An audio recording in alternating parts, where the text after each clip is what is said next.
Hello everybody and Merry Christmas from Screen Stars. These Christmas reviews just keep coming and coming, and today I am reviewing Krampus, the 2015 horror movie that I'd never seen before I watched this.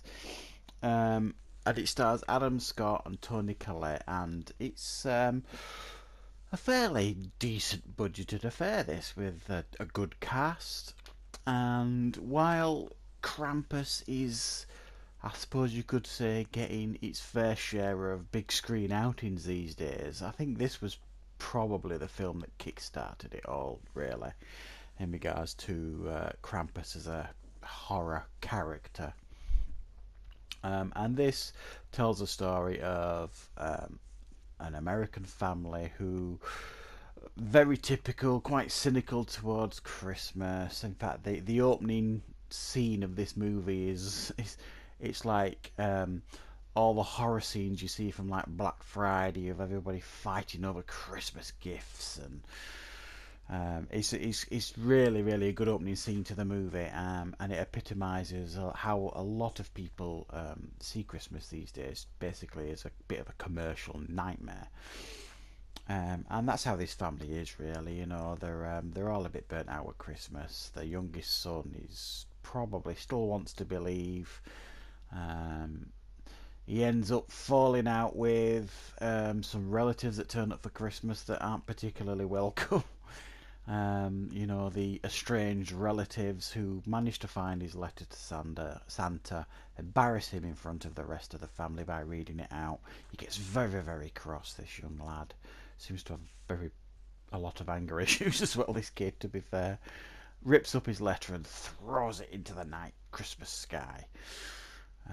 And unfortunately, this letter finds its way to Krampus, who basically turns up. It's not really made clear. He apparently turns up if, you know, um, people lose their Christmas spirit, sort of thing. Which, if that were the case, my God, he'd be everywhere. He'd be busier than Santa Claus, in reality, wouldn't he? So, um, Krampus turns up. The whole neighbourhood freezes over. Turns up, causes chaos with all these little minions. He's got little trolls, and he can make like Christmas decorations and toys, and gingerbread men come alive and attack you, and slowly but surely picks off this family. If I was to be honest, in fairly tame fashion, most of it. I mean, whereas this is a horror movie, and in a lot of ways it's a lot of fun.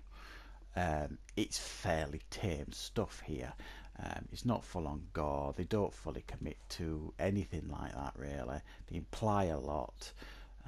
When the kill or is happening, it kind of cuts away quite a lot. So I think for true horror fanatics, this would be a bit of a letdown. But he's aiming for a wider audience, cinema release and stuff, this movie, when it came out. So I can understand why, to a certain degree, they did reel in some of the violence here. But needless to say, I think there was elements of this movie that was a lot of fun, and I did enjoy it. I think for a movie that's got Krampus as the main star, is not in it nearly enough for me. And I'm not sure I was overly keen on the design of the Krampus for this movie. I didn't think it was bad, but at one point it shows him like jumping from roof to roof at a distance, like, you know, skipping along like some balletic creature. And then later on in the movie, he shuffles about like this huge, monstrous old man. It just kind of felt unbalanced, really, how they portrayed Krampus. Um, but like I say, there was a lot of fun here. There was elements of humour sprinkled into the movie that, well, it's not laugh out loud funny. I think it's fair to say that there is quite a lot of dark comedy here, especially the first half of the movie, before the full-on horror aspects take over.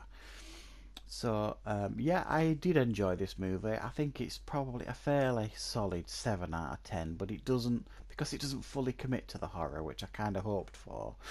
It did feel a bit tame at times. The acting's very good. Adam Scott and Tony Collette and a few other faces you'll recognise are all very, very good. And this is a fairly entertaining horror Christmas movie. And if you haven't seen it yet, then you should certainly consider checking it out.